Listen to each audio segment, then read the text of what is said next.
Your visit here in general, what will you take back from here to the Great Britain? I think there's a number of things that have been really interesting for us. The first thing that was highlighted to us was the way in which Syrians are very proud of their interfaith relations, which is something that's not at all highlighted on the other side of in the UK. It's people don't know, in general, people don't know about Syria's moderate nature or Syria's Christian-Muslim relationships, which is a shame because you're drowned out by other more extreme voices.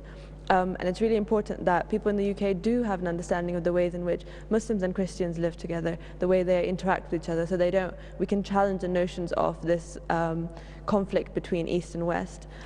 Excuse me, you said something, you're clouded by more extreme voices. By these extreme voices, you mean? So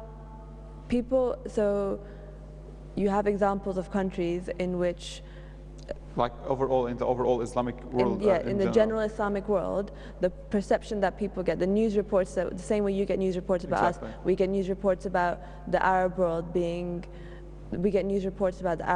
being, you know,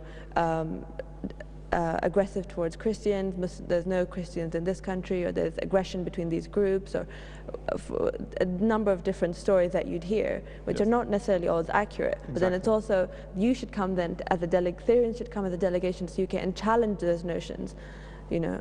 So, in the same way as in, I'm sure you don't appreciate people thinking things about your community that aren't accurate. Exactly. And that's part of the reason why we're here. We're challenging perceptions in your community that we feel aren't accurate. Mustafa, what will you take back from with you? Particularly because my role, a lot of my work revolves working with mosques and imams. It was very fascinating to meet as part of the religious ethics awqaf, Wazat al-Awqaf's sort of women's division. Was very important to see the role that the women had in nurturing the community and helping families and young girls, and playing a very positive role as you know, mothers, older sisters, and sort of mentors in the community. And that was something very important for us to try and share that experience in the UK, because one of our biggest challenges in the UK is that many of our mosques, or many of the views in the Muslim community in the UK, is that we do not allow women to take leadership roles. And the world itself is male dominated. This is not something, but in particular sometimes in some Muslim communities there's a challenge. And I think another sort of potential is that I think the religious establishment of Syria hasn't really been promoted properly. It has not been promoted. It is an excellent place for young people or people who are looking to become scholars in the British community to go and gain the correct, true spirit of Islam, gain the right Arabic language, so that they can be equipped to deal with the key issues when they come back to the UK. And I think that's something that we sent a message back to our Syrian counterparts, that they need to do more, and it's a two-way relationship. They need to tell us what's available for them, for us to send people to Syria. That's, you know, that's the only way we're going to have that meaningful dialogue together and change.